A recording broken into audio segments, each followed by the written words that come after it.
A lo largo de la historia, el ser humano se ha hecho la pregunta el por qué estamos aquí presentes en esta tierra. Es decir, ¿cuál es el sentido de vida del ser humano? Viktor Frankl, un neurólogo, se hizo esta misma pregunta cuando estaba en los campos de concentración nazi y todas sus ideas lo plasmó en un libro titulado El hombre en busca de sentido. Hoy hablaremos sobre el primer capítulo. Y todo comienza. Aquí se llevaron las peores atrocidades que el ser humano pudo haber cometido durante toda su estadía en esta tierra.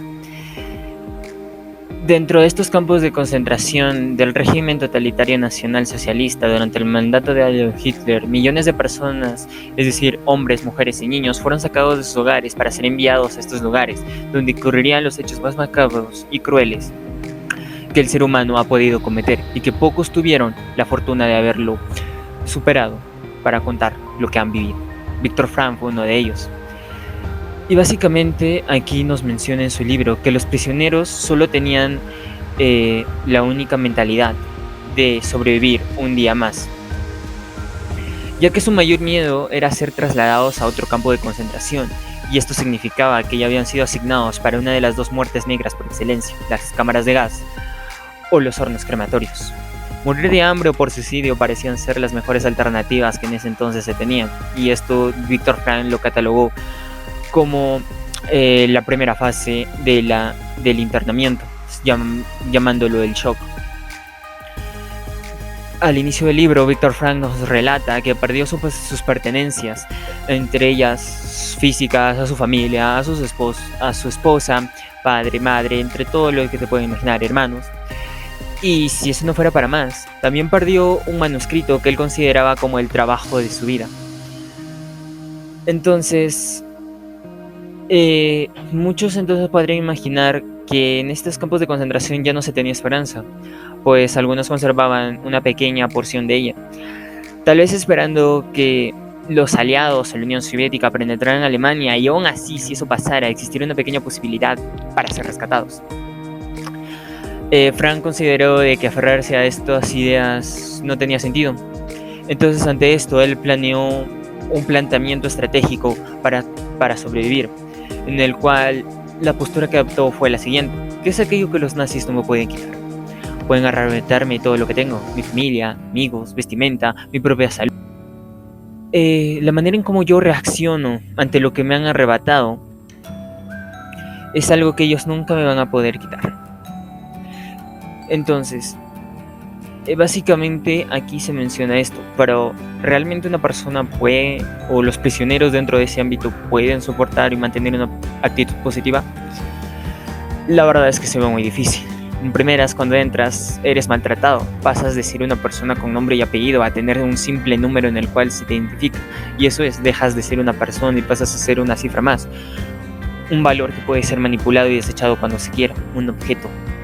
Entonces, cuando tú entras ahí, lo primero que observas son caras de miseria, hambre,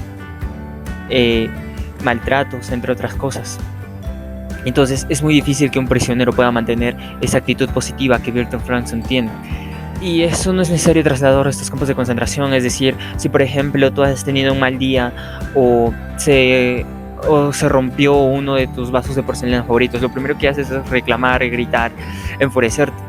Y ya, pues una vez que ya te has desahogado, empiezas a lo que sería realizar la acción más razonable.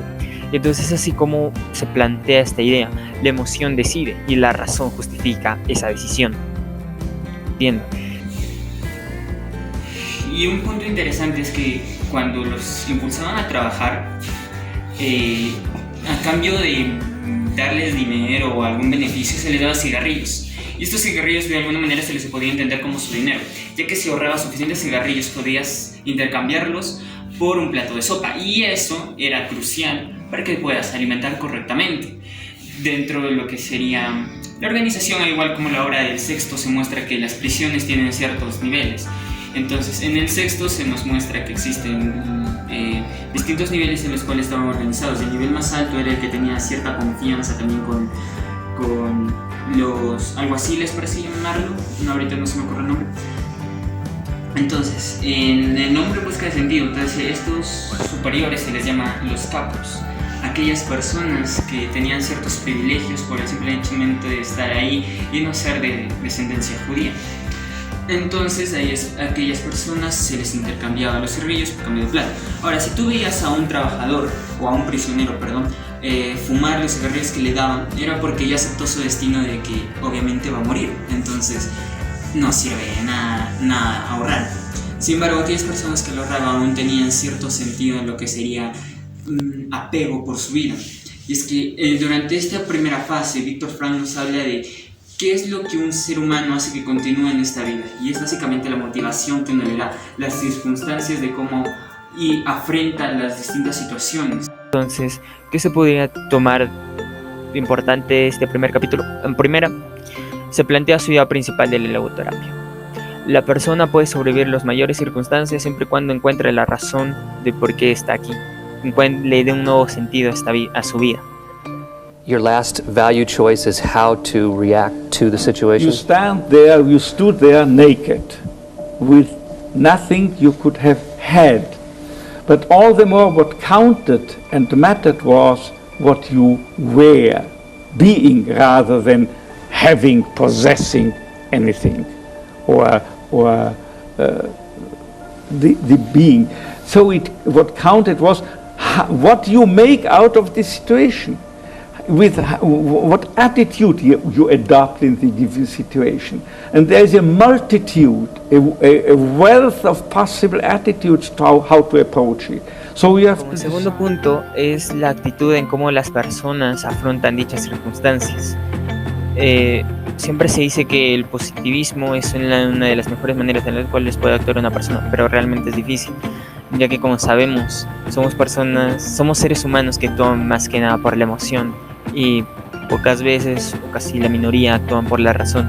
Bueno, eso sería todo por mi parte.